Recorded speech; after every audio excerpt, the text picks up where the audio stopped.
A gente agora vai ter, então, a primeira apresentação técnica, né? Só uma pequena correção, na verdade, muitos de nós aqui hoje presentes somos funcionários da Petrobras, mas não estamos falando em nome do governo, não estamos falando em nome da alta direção da Petrobras. Estamos aqui na luta porque somos trabalhadores e queremos, então, o combustível que bota o alimento na nossa mesa num preço que a gente possa pagar, tá bom? Então, parabéns aqui a todos presentes e vamos dar continuidade ao evento.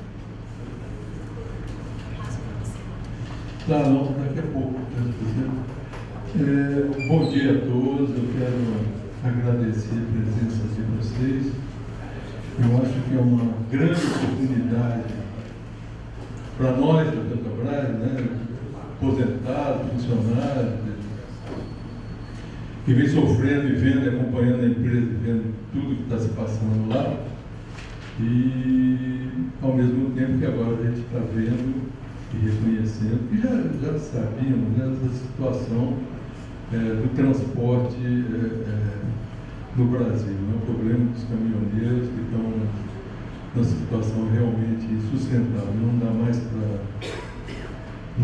para continuar da maneira que está. Né? Eu quero explicar, a gente tem que explicar às vezes algumas coisas, entendeu? Que eu mesmo, como economista, né, às vezes, como a Leninha falou, nós estamos falando para caminhoneiro até que pressão não existe, certo? Agora, às vezes, a gente tem que se preocupar com os detalhes também, né? Porque eu, a primeira vez que ouvi essa palavra pré-sal, eu falei, pré-sal? E de onde que é esse pré-sal? Será que os caminhoneiros têm que é pré-sal? Porque, na verdade, o geólogo olha o mundo de cabeça para baixo. Tá entendendo? Então tem que explicar, porque, na verdade, ele era primeiro lá ao centro do mundo, depois tem o pré-sal, depois tem o sal, depois tem o pós-sal, depois tem que ter o oceano que está vivo lá em cima. Então, eu quero falar, pré-sal, que diabo vem antes ou vem depois? Aí tem que olhar como é que tem que explicar como é que o geólogo olha essa coisa, né? É invertido. É do centro para cima, tá entendendo? E eu queria falar rapidamente com vocês também sobre a Petrobras, sobre a história da Petrobras. Essa é a maior empresa brasileira, a maior empresa da América do Sul, a empresa que alavanca o desenvolvimento do Brasil já há muitos anos. Né?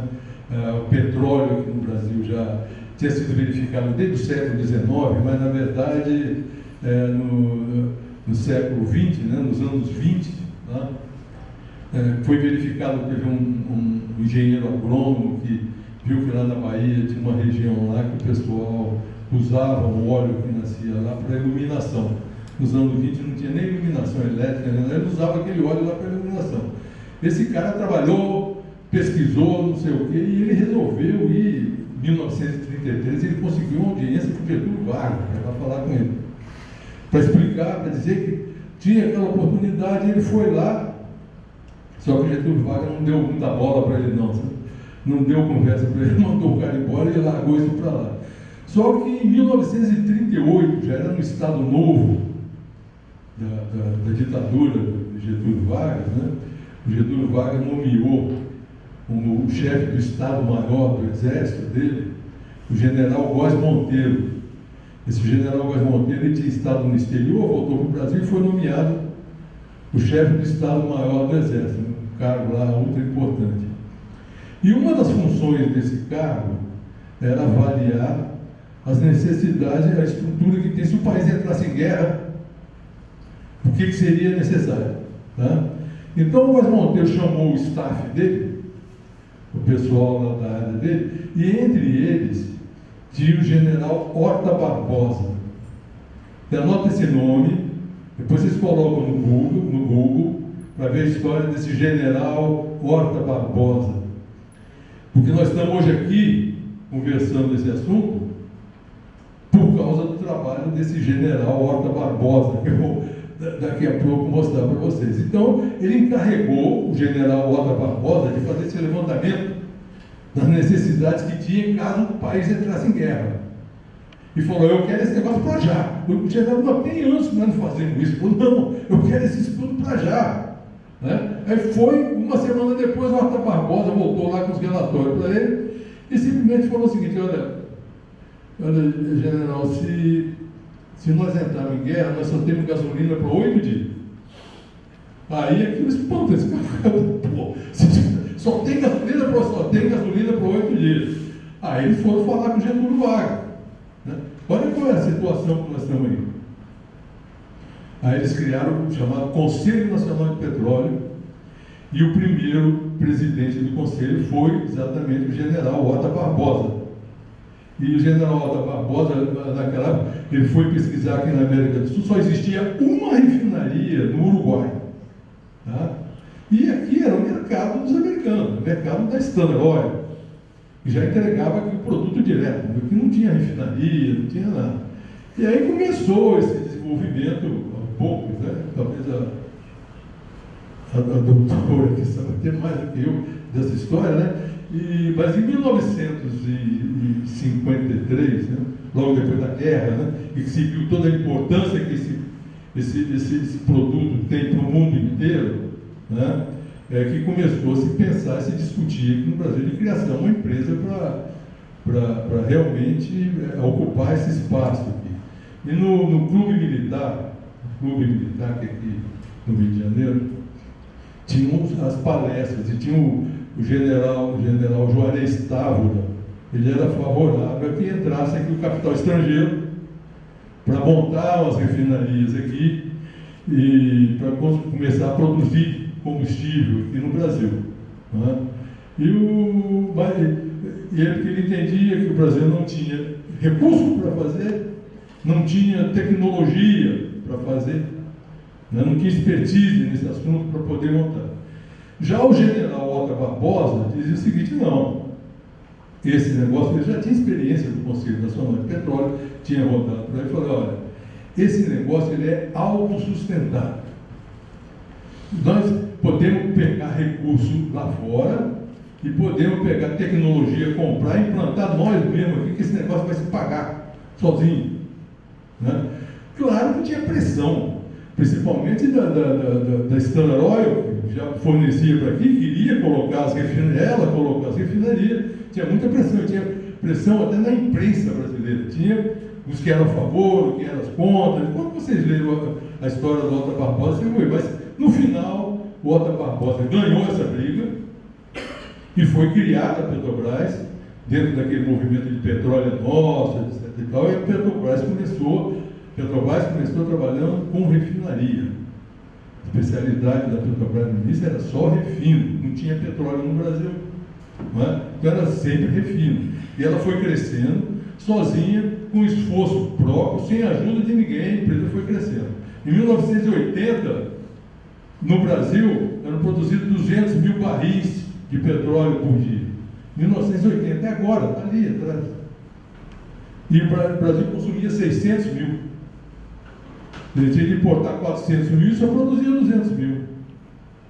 E depois, os técnicos da Petrobras desenvolveram e descobriram pós-sal lá de Campos, né, que a produção então começou a crescer, investimentos em refinaria e dutos e etc. E o país investindo em criar a BR distribuidora, que era para exatamente atender locais, porque na época não existia BR distribuidora, quem distribuía era Shell, Texaco, Ipiranga e essa turma toda.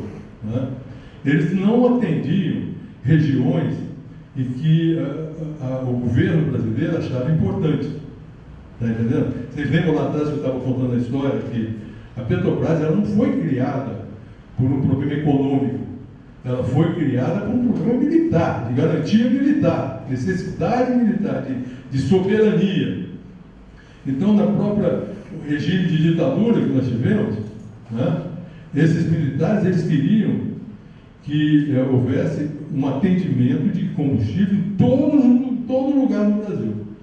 Para isso criaram uma BR distribuidora para fazer esse atendimento. E na época eles tabelaram o preço de combustível, na bomba. Na época da ditadura teve isso. A diferença que tinha é que a Petrobras ela fornecia, porque a diferença era o que era refinado, o problema era o transporte até o distribuidor. Dependendo da região, o transporte era mais caro para um e para outro. Então a Petrobras estabelecia preço quando a região era mais distante, ela baixava o preço, para que lá na bomba o preço fosse o mesmo, fosse igual, fosse tabelado, e usaram isso e depois acabaram com essa história, né? Então, e depois a descoberta, né, que ele estava falando, devido à tecnologia da Petrobras, desenvolvida pela Petrobras, pelos engenheiros da Petrobras, o pré-sal, ele foi descoberto no campo de Libra, que é um campo que a Shell, que tinha concessão, devolveu para a ANP a concessão, e a Petrobras foi lá e pegou essa concessão, né? E o doutor Guilherme Esteiro, que estava lá na reunião que tivemos lá em São Paulo, ele estava lá, ele foi um dos principais responsáveis por isso, porque na verdade que os técnicos da Petrobras, pelo que eu sei, aí a doutora geóloga, o que os técnicos da Petrobras viam no ambiente aqui no Brasil, é que existiam certas bolhas de petróleo, que o petróleo, quando eles analisam, eles veem a origem dele. Apareciam umas bolhas de petróleo que tinham origem em água salgada. Aquele petróleo do pós-sal é um petróleo que tem origem em água doce. Então, sabe que diabo de bolha é essa que aparece? Da onde que vem isso? Essa bolha de petróleo que de origem de água salgada. Está entendendo? Então, parece... Uma breve correção aqui, gente, é porque essa questão aí da geoquímica é uma questão muito específica até para mim, Cláudio. Então, o que acontece? Quando a gente tem um petróleo do pós-sal na bacia de Campos, né, e faz os estudos geoquímicos, então se verifica que uma parte da origem desse petróleo é de origem marinha e uma parte da origem ela era lacustre.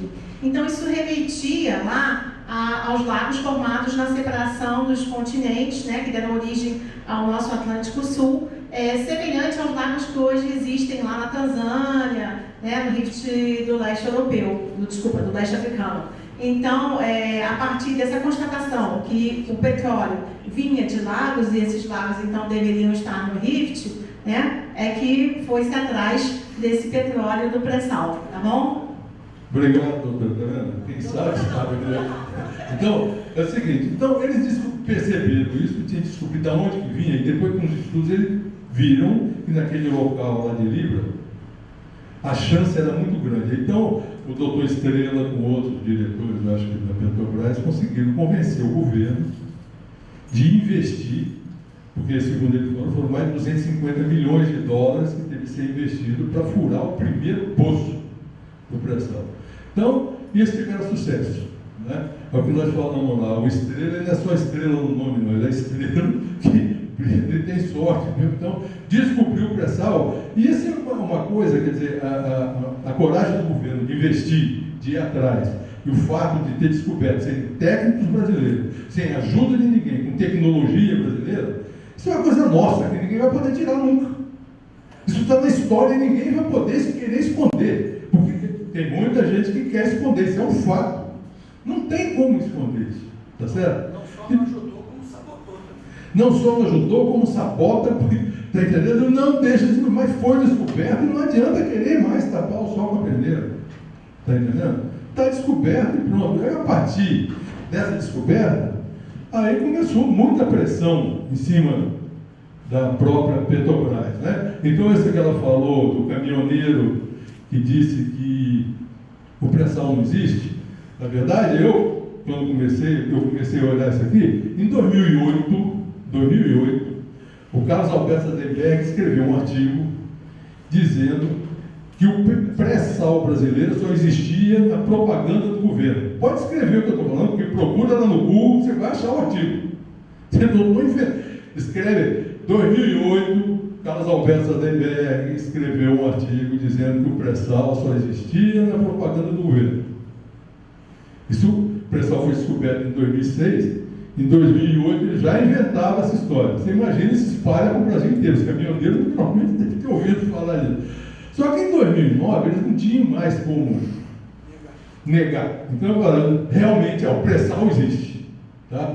Só que a Petrobras não tem tecnologia para retirar petróleo naquela profundidade. Ela precisa de muita tecnologia para tirar. Eles não têm, vão ter de contratar técnico estrangeiro. Petrobras não consegue. Só que a Petrobras começou a desenvolver tecnologia, tecnologia, ganhar prêmio, não sei o quê. E chegou lá o pessoal e começou a produzir. Aí não tinha mais como negar, o petróleo está saindo, está entendendo? Aí eles arranjaram outra. Olha, a Petrobras, realmente, a Petrobras consegue retirar esse petróleo lá na profundidade, lá de 7 mil metros, está entendendo? Só que o custo é muito alto, é economicamente inviável. Esse negócio é economicamente inviável, não vai dar resultado porque é economicamente inviável, né? E aí eles param para todo mundo, ó, esse negócio aí não presta, esse negócio é economicamente inviável, mas todo mundo já está sabendo o que é, está entendendo? Que o negócio é bom. E a Petrobras continuou trabalhando e reduziu o custo, e despegou o custo. E o custo, porque ela começou a produzir um custo que nenhuma petroleira do mundo consegue produzir. Entendeu? E aquilo, o projeto ficou viável. Né? Aí, cara, os caras não tinham mais nada. Quando chegou em 2015, houve a variação cambial foi muito elevada. Em 2015, o câmbio iniciou com 2,66, terminou com quase 4, 3,95. Como a Petrobras tem uma boa parte da dívida da Petrobras é em moeda estrangeira, né, mais de 80%, então, em real, transformando em real, aquela dívida cresceu muito, certo? Cresceu muito. Então, aí eles aproveitaram e falaram, foi uma oportunidade de falar, olha, a Petrobras está quebrada. A Petrobras tem uma dívida, a maior dívida do mundo, é uma dívida impagável, tá certo? A Petrobras está quebrada, não, entendeu? E essa história da Petrobras quebrada, é o que eu sempre digo, é a mãe de todas as mentiras sobre a Petrobras. Essa história de que a Petrobras quebrou, ou esteve perto da falência, não é? É o que justifica, perante a opinião pública brasileira, tudo o que fizeram de lá para cá, em cima da Petrobras. E é uma mentira absoluta e total. Mas, infelizmente, quando você vê o ano passado mesmo, os candidatos à presidência, 90% deles vinham no seu discurso e falavam, olha, a Petrobras não pode chegar naquela situação de quase insolvência que ela chegou. Mas de onde que ele tirou isso? Vocês já ouviram alguém apresentar um número para dizer, para mostrar? Onde é que foi que a Petrobras teve problema financeiro? Quando? Não é? Eu mesmo comecei a escrever sobre Petrobras no início de 2016, quando eu vi um Dia Brasil, a Miriam Leitão chegou lá e falou, ó, Petrobras está com sérios problemas financeiros, tem uma dívida a maior do mundo, impagável, não sabe como... Então, eu já fiz muita análise de balanço na minha vida, que é tipo de... Eu já estava aposentado, falei, ó, vou dar uma olhada no balanço da Petrobras. Aí, quando você abre o balanço, o analista de balanço, a primeira coisa que ele vê é a liquidez corrente. A liquidez corrente é a divisão do ativo corrente com passivo corrente. Ativo corrente é o que a empresa tem em caixa, mais aquilo que ela tem a receber dali um ano. E no passivo corrente é tudo que ela tem a pagar dali um ano. É como se vocês fizessem um orçamento de você, colocasse lá, ó, eu tenho hoje no banco tanto, eu vou receber tanto aqui durante os próximos 12 meses e eu vou gastar tanto. Tá certo? Quando você fizer... Então, quando você divide o ativo corrente pelo passivo corrente, se ele está igual a 1, significa que está equilibrado. Que você tem a receber, está igual ao que você vai pagar. Tá certo? Quando está abaixo de 1, significa que tem uma necessidade qualquer aí. Você vai ter que rolar uma dívida, vai ter que pegar um empréstimo, alguma coisa para cobrir isso aí. Agora, quando está acima de 1, significa que está sobrando dinheiro, vai sobrar dinheiro e você pode programar umas férias com a família, porque vai sobrar dinheiro. Né? Então, quando eu olhei aquilo lá, e na época, o último balanço que tinha da Petrobras era de setembro de 2015, né? Foi no início de 2016. Aí eu olhei, bom, a liquidez corrente da Petrobras era acima de 1,50. Significava dizer o seguinte, para cada um que ela tinha que pagar, ela dispunha de 1,50. Que é uma situação razoavelmente confortável. Né? Mas aí teve um número que me chamou a atenção. Eu fui lá ver. Entendendo? Eu sempre via a Petrobras tinha um caixa muito elevado. Pô, Petrobras com um caixa de 3 bilhões de dólares, 4 bilhões de dólares. Esse caixa está muito alto. Pô. Mas lá em setembro de 2015, eu fui olhar o caixa da Petrobras, sabe quanto que era? 25 bilhões de dólares estavam no caixa. Eu falei, que diabo de empresa quebrada é essa? A problema é que está faltando um caixa da empresa, está com 25 bilhões de dólares. Isso foi que ano? Em setembro de 2015, se pegar o balanço de setembro de 2015, o caixa da Petrobras era 25 bilhões de dólares. Tá? E ela estava dizendo que ele estava com necessidade de caixa. Eu falei, que diabo? Que empresa é essa? Dar 25 milhões de dólares para comprar a Vale do Rio Doce, a Samarco, tudo junto, Maracu, junta tudo e compra, e ainda sobra troco. E estava no caixa da empresa. Né? Aí, quando eu falei, e a dívida? A dívida é impagável, a dívida impagável. Eu fui olhar, a dívida realmente a dívida não. Mas, se você vai no banco pegar um empréstimo, o que o gerente te fala? Mas qual é a sua renda? Você quer um empréstimo? Qual é a sua renda? Para te emprestar dinheiro, né? Você entrar no site aí de banco, pegar simular um financiamento de imóvel, você disser, ó, na simulação, minha renda anual é 50 mil reais, né? Aí o simulador lá vai dizer, então você pode pegar um empréstimo de 110 mil para imóvel. Mais ou menos assim, entendeu? Ele vai te emprestar um valor um pouco acima do dobro da sua renda anual. Porque aquilo mais ou menos calculado, ele sabe que vai comportar para você pagar. Né? Na empresa não tem muita diferença. Então, tem uma dívida. A dívida era mais de 100 bilhões de dólares. Né? Aí eu fui ver a receita da Petrobras. Verdade que a receita da Petrobras era maior que o PIB de 95% dos países do mundo. A receita da Petrobras é maior que o PIB. Pegar o Uruguai, Paraguai, Bolívia, o PIB desses países é menor do que a receita da Petrobras. A receita da Petrobras é sempre acima de 100 bilhões de dólares.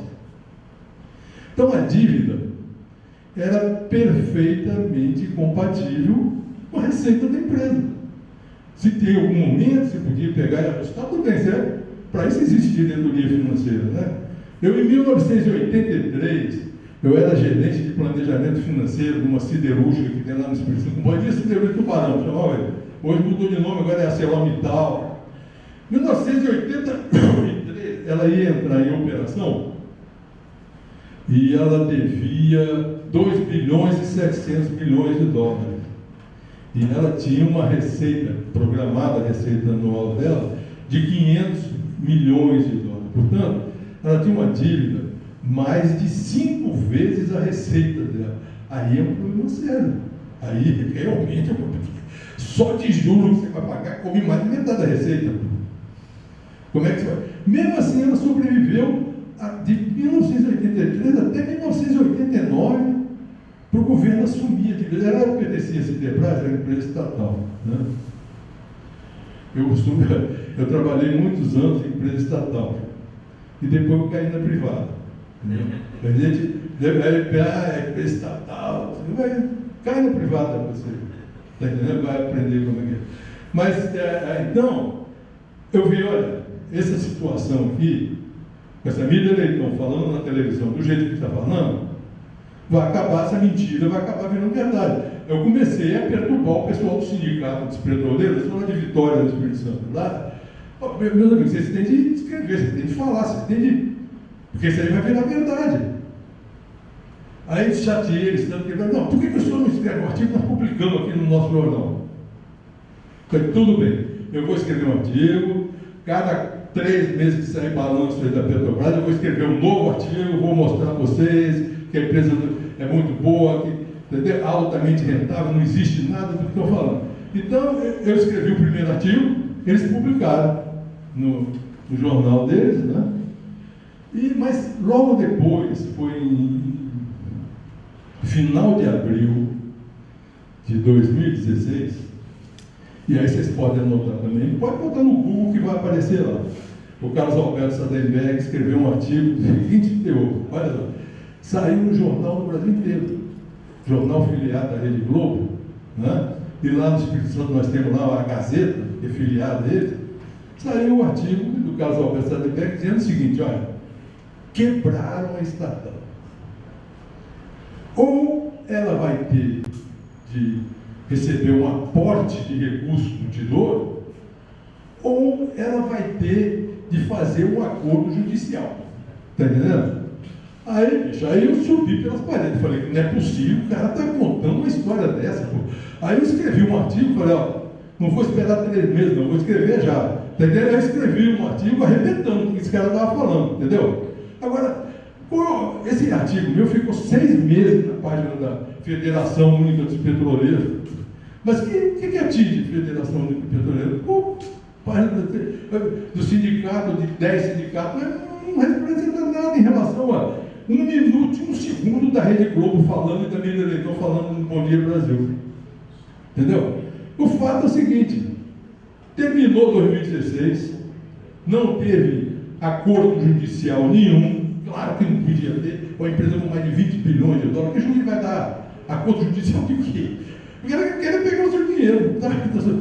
Não teve aporte de recursos de tesouro nenhum, e a Petrobras terminou o ano, no final do ano ela fez um adiantamento de 20 bilhões de reais para o BNDES, para aliviar o caixa do banco.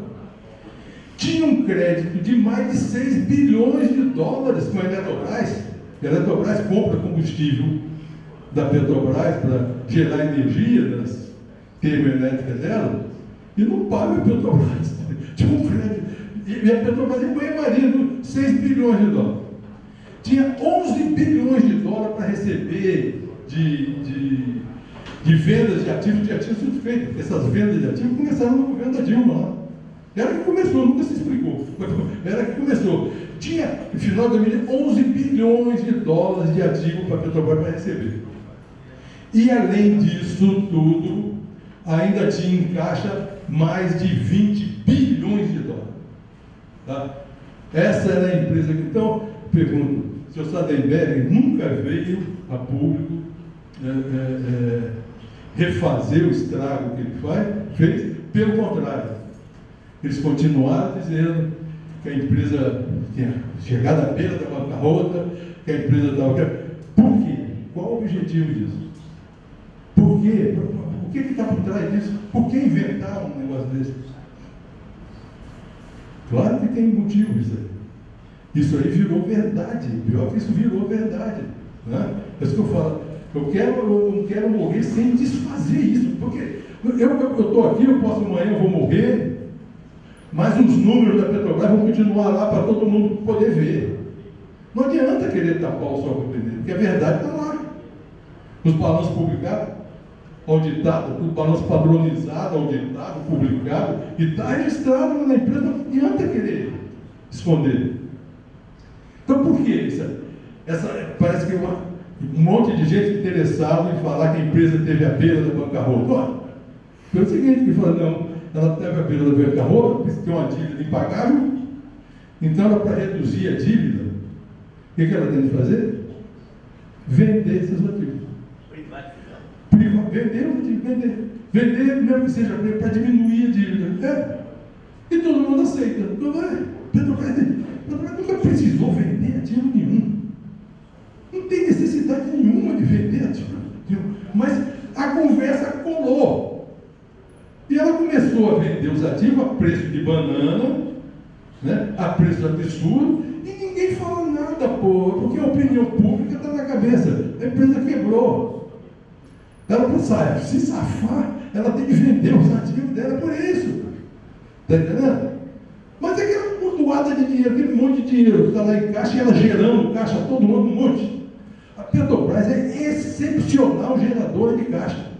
Alguém falou aqui que o pessoal considera que a Petrobras né, improdutiva. A Petrobras ela é a maior geradora de caixa de todas as petroleiras do mundo. Ninguém consegue chegar perto. Em relação à receita dela, ninguém consegue chegar ao mesmo nível de caixa que a Petrobras gera. Então, uma empresa que tem essa capacidade, esse número, ele sintetiza tudo. Tá? Se você tem uma receita bruta de 100, transforma aquele 100 que entrou ali, 25 a 30 em caixa, depois de coberto todos os gastos, tudo sobra para investir, para o serviço. É tipo o superávit fiscal do governo, é esse. Outras empresas, eles conseguem 15% no máximo. Está entendendo? Petrobras consegue transformar sua receita bruta 25% ou até mais em caixa. Ninguém consegue fazer isso. Isso é uma demonstração da capacidade da empresa, entendeu? Da forma que ela trabalha, que ela é altamente rentável. Altamente rentável. Então, podia botar o primeiro. Então, aqui eu levantei os valores em bilhões de dólares, né? A primeira linha de LC é o que eu chamei de liquidez corrente, que era o que eu falei para vocês. É a divisão do ativo corrente pelo passivo corrente. A segunda linha ali é a geração operacional de caixa. Aquilo que o recurso que a empresa gera cada ano. Né? Sempre essas informações aí, é sempre em dezembro de cada ano, que foi levantado no ano. Né? E o último, lá, SC, é o saldo de caixa da empresa. Então, se vocês olham a liquidez corrente da Petrobras, vocês vão ver que, olha, só teve aqui em 2013, 2015, que ela teve 1,50, agora em 2018 está vendo 1,50. Mas é sempre acima de 1,50. Em nenhum momento essa empresa teve qualquer problema financeiro. Porque é isso aqui. Se a cada dezembro desse, que você levanta esse número, ela está sempre acima de 1,50, porque ela teve sempre uma situação financeira confortável. Em nenhum momento isso mudou. E o que faz ela ter essa situação confortável? O que faz ela ter essa situação confortável é essa capacidade de gerar caixa, que é a segunda linha ali, a geração operacional de caixa, que eu falei para vocês, é excepcional. Vejam vocês que, lembra, muita gente diz aí que não, a Petrobras quebrou porque tem um subsídio. A Dilma tem um subsídio, aquele subsídio deu bilhões de prejuízo, quebrou a Petrobras. Quando eles falam, não, a corrupção quebrou a Petrobras. A corrupção que fizeram na Petrobras quebrou a Petrobras. Nada disso, nem subsídio, nem corrupção, nem permit que foi lançado nos balanços, o Takil já falou que deu prejuízo econômico, nada aquilo afetou a geração de caixa da empresa, que passa batido sempre acima de 25 bilhões de dólares por ano. Problema de caixa essa empresa nunca teve, está entendendo? Pelo contrário, ela gera muita caixa, excepcional, geradora maior do que toda a petroleira do mundo. E aí o que a gente vê? Olha o saldo de caixa dela, a enormidade de dinheiro de saldo de caixa da Petrobras. A gente podia até entender que até ali, porque os investimentos que foram feitos na Petrobras foram feitos até 2014, 2009 a 2014, a Petrobras investiu mais de 250 bilhões de dólares, principalmente no pré-sal. Não é? Então, na época que estava aqueles altos investimentos, ela deu um saldo de caixa, tem lá 13, tem até 19, 15, né? Até 2014, por aí assim. Poderia até falar, pô, ela estava investindo muito, deve ter uma oscilação, de repente tem que fazer pagamentos, até seria aceitável. Mas a partir de 2014 ela parou de investir, despencou o investimento e o saldo de caixa subiu. Por quê? Porque eles pararam de investir, né? E ainda começaram a vender ativo. Então não tinha como reduzir o caixa. O saldo de caixa foi 2015, 25, 21, 22. Agora, em 2018, no final de 2018, isso foi no último trimestre de 2018, que eles utilizaram um pouco do caixa da Petrobras.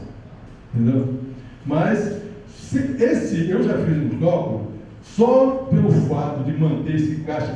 Para você ter uma ideia, o caixa da Exxon, que tem uma receita 2,5 vezes ou 3 vezes a receita da Petrobras, é em torno de 3, 4 bilhões de dólares. Eu cheguei a sugerir, pega o pessoal da área financeira da Petrobras, mandei eles fazer um curso lá, né? Como é que administra recursos, porque não é possível ficar todo esse dinheiro sobrando e a empresa ainda dizendo que precisa vender ativo para reduzir a dívida. Pô, usa o caixa, pô. Porque não usam o caixa. Nesse período que eles ficaram com esse caixa elevado aí, que eu calculei, a Petrobras perdeu mais de 2,5 bilhões de dólares só pelo fato de manter esse caixa alto, porque o rendimento que ele tem na aplicação é mais baixo que o custo da dívida. Então, só por esse fato, eles perderam mais de 2,5 bilhões de dólares e ficam falando e ninguém fala nada. Na verdade, o prejuízo ficou foi aí, de fato. Está entendendo?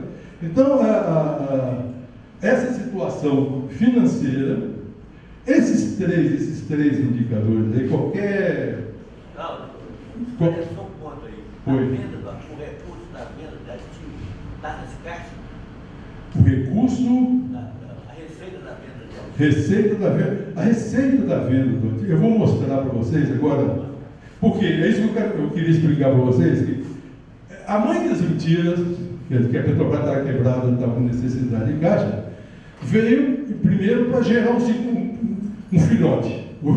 O filhote dessa mãe precisa vender ativo para reduzir a dívida, não é? Então, levanta um pouquinho. Só passa um pouquinho. Não, pode subir um pouquinho. Aqui, pode um pouquinho. A dívida da Petrobras em 2014, dívida líquida da Petrobras, era de 114 bilhões de dólares.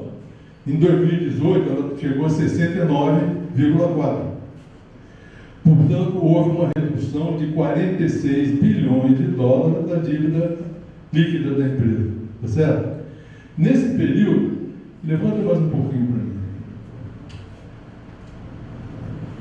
Nesse período, olha aqui, foi vendido de ativos 18,72 bilhões de dólares, mas recebido efetivamente foram 11,81 bilhões de dólares. Portanto, aqueles 46 bilhões de dólares que foi reduzido na dívida, só 25% é que foi com venda de ativo. 75% foi coberto com a geração de caixa dela. Não precisava vender ativo nenhum. Bastava usar o caixa, você chegava na mesma situação que está hoje, tá entendendo? Sem vender ativo nenhum. O pior, meus amigos, é que eles vendem ativo e ninguém fala nada. Você vende um ativo que rende mais de 20% ao ano para amortizar uma dívida que custa 6, 7%? Que lógica que é? Na cabeça de quem? Não precisa saber fazer conta, não. É só ir lá ver. O ativo rende mais de 20%. Todo mundo deitando e rolando, ganhando dinheiro nesse negócio. Eu faço parte do comitê de investimento da Petro.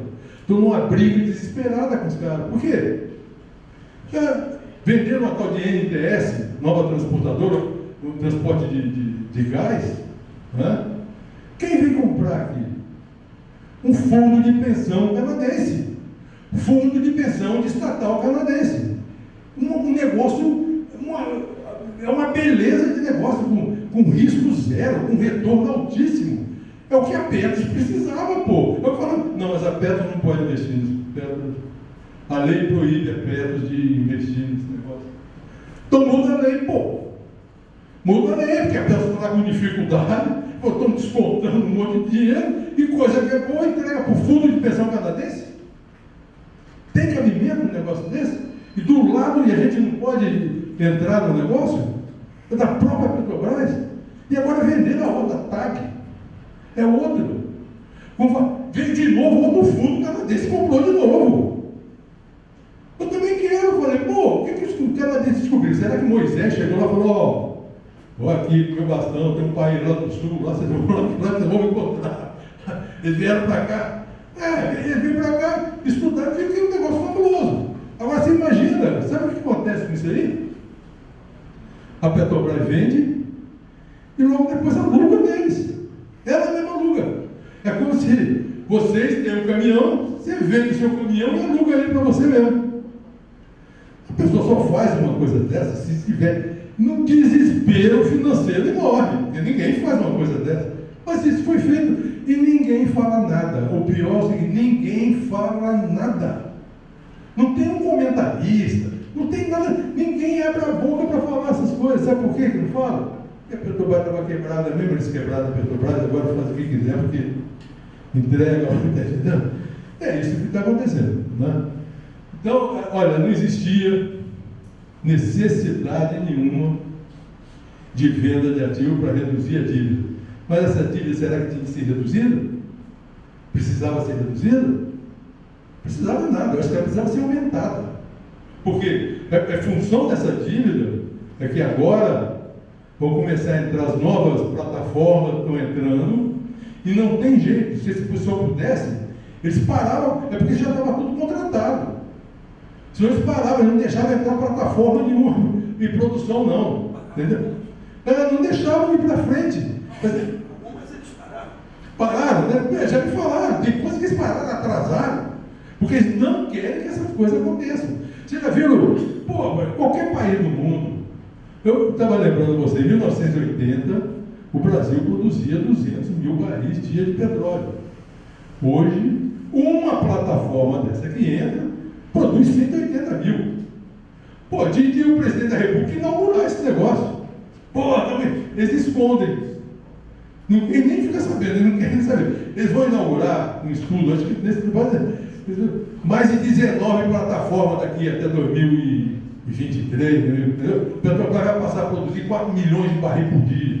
Está tudo escondido, ninguém fala nada. Se fosse qualquer empresa decente no mundo, estava comemorando, falando do futuro dela, nós vamos produzir tanto, a geração de caixa daqui 26, aqui, vai para 35, 40, com a produção que vem aí. Alguém fala, não, eles escondem tudo, sabe por quê? Olha, eles não têm nada a ver com isso.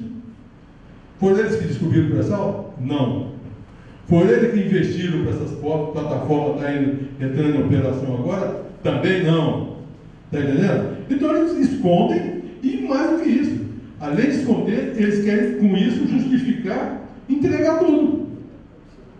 Está entendendo? Entregar tudo. Os planos de negócio da Petrobras escandalosamente escondem a geração futura de caixa da empresa. Eles não mostram, eles escondem. Estão tapando. Olha, e ninguém escreve, ninguém fala nada. É um negócio absurdo, entendeu? Ele não fala que a empresa não tem recurso para investir. Como não tem recurso? Se ela não tem recurso, qualquer banco de primeira linha, está todo mundo querendo emprestar para ela. Todas as vezes que o Petrobras foi ao mercado pegar dinheiro ultimamente, aí, quando ela pede 3, eles oferecem 10. Quando ela pede 5, eles oferecem 20. Está entendendo? Em 2015, que estava quebrado, a Petrobras pegou mais de 15 bilhões de dólares de empréstimo, tudo com banco de primeira linha, para vencer com 20, 30 anos. Banqueiro empresta dinheiro para a empresa quebrada.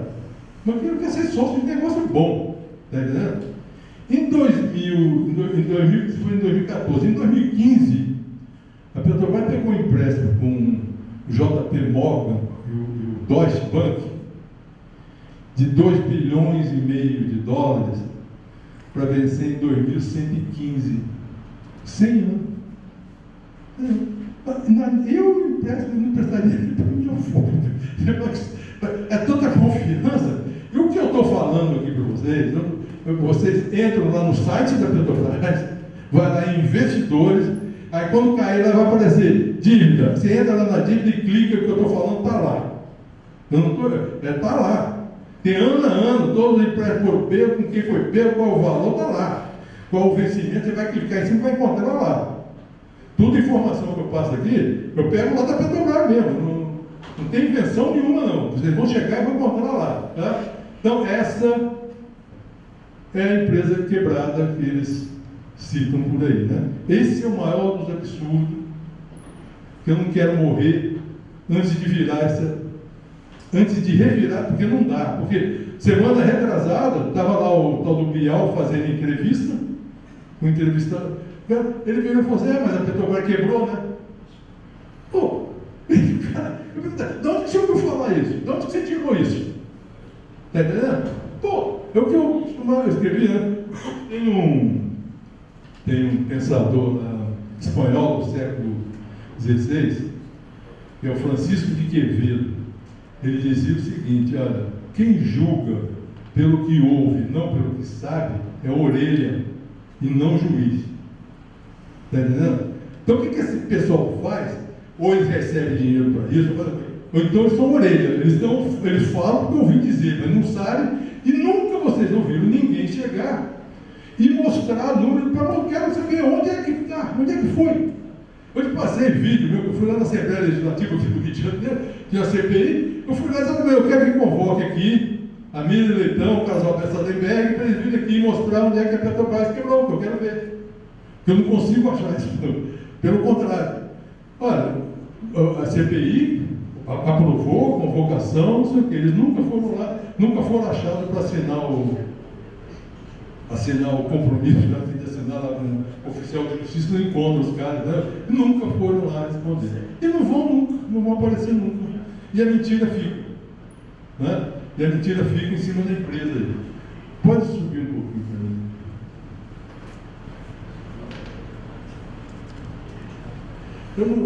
Pode subir mais, eu nem vou tocar mais nesse assunto aqui, porque senão vai ficar muito. Para um pouquinho. Aí ele estava falando do capital, né? Mas eu ia usar isso aqui de outra forma, né? O capital total da Petrobras tem 20 capital estrangeiro, 21%.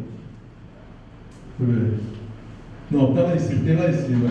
A União, estou falando aqui, não é o capital ação ordinária só, não, porque é o total. Ordinária, mas preferencial. Total capital. Claro que é isso. Como ela falou, a Petrobras tem mais de 60% das ações ordinárias, são as ações que têm direito a voto, que são as que mandam na empresa. Agora eu peguei isso aqui como o capital total da Petrobras. A União tem 28%, BNDES 7%, BNDES, a União, o capital total, tem os 43% das ações. Depois, os outros 21% ali é brasileiro, investindo na Bolsa de Valores no Brasil. Tem estrangeiro, 19% ali, quase 20%, investindo na Bolsa brasileira. Né? E tem os de Nova York, 16%, lá, 20%. É assim que está distribuído isso. Tá? Claro que se a gente falar aqui, olha, vamos reduzir o preço do diesel para um valor mais compatível. Essa turma da Bolsa vai reclamar. Olha, se falar em reduzir o preço do diesel, pressão, tem muito interesse por trás disso. Né? Um dos interessados é essa própria turma da Bolsa aí. Porque na hora que você falar isso, a ação da Petrobras vai cair. Mas que me interessa que a ação da Petrobras caia na Bolsa? A Bolsa é um cassino, as pessoas vão lá jogar e apostam. Quem está lá que está correndo risco, sabe que está correndo risco, não é? E aquilo é um cassino. Se aquilo sobe ou desce, não tem nada a ver com a empresa.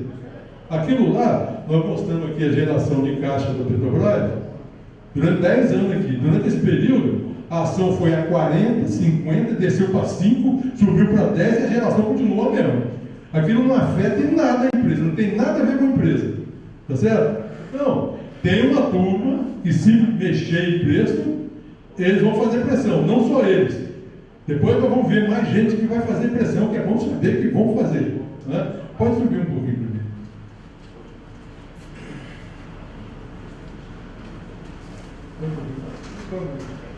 Aqui eu quero falar de uma observação para vocês, que isso é importante registrar, porque os direitos que a Petrobras tem no pré-sal, a grande maioria desses direitos, não estão registrados no balanço da empresa.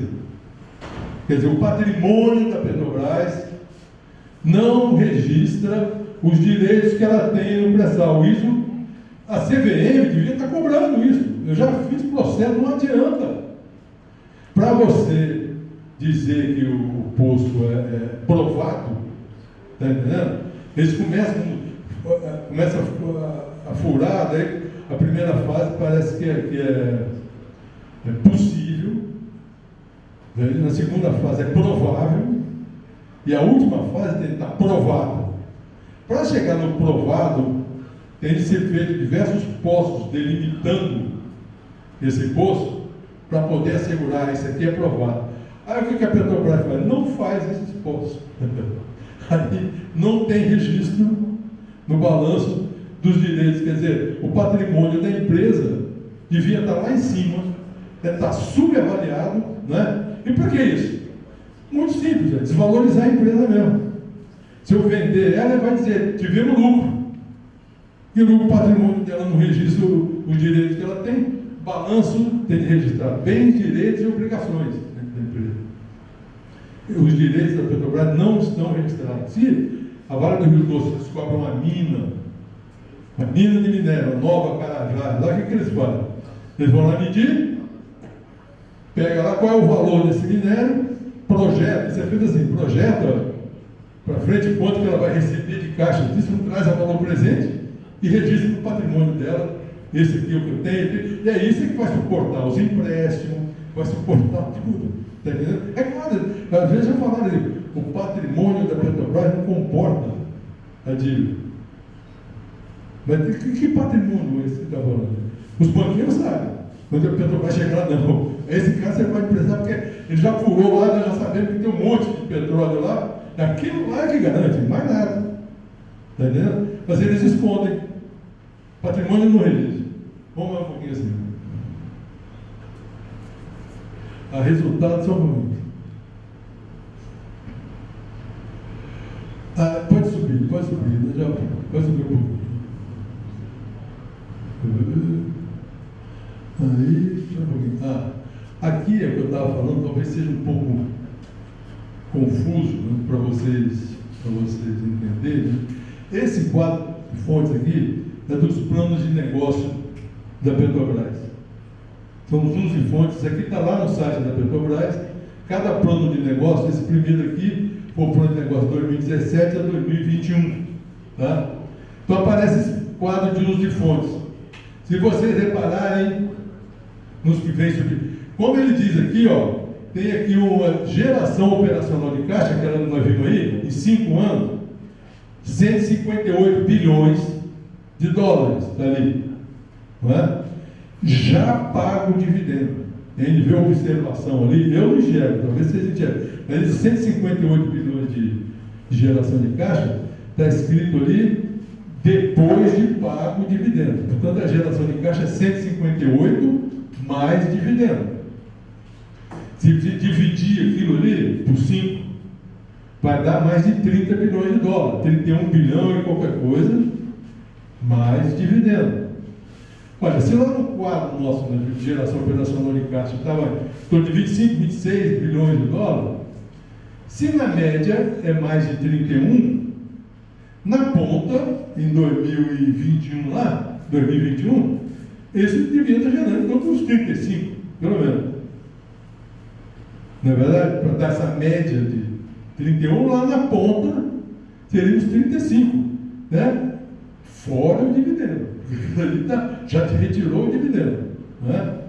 Então, veja bem, se eu vou fazer um novo plano, que seria de 2018 a 2022, o que eu estaria fazendo? Eu estaria retirando o 2017 e botando o 2022.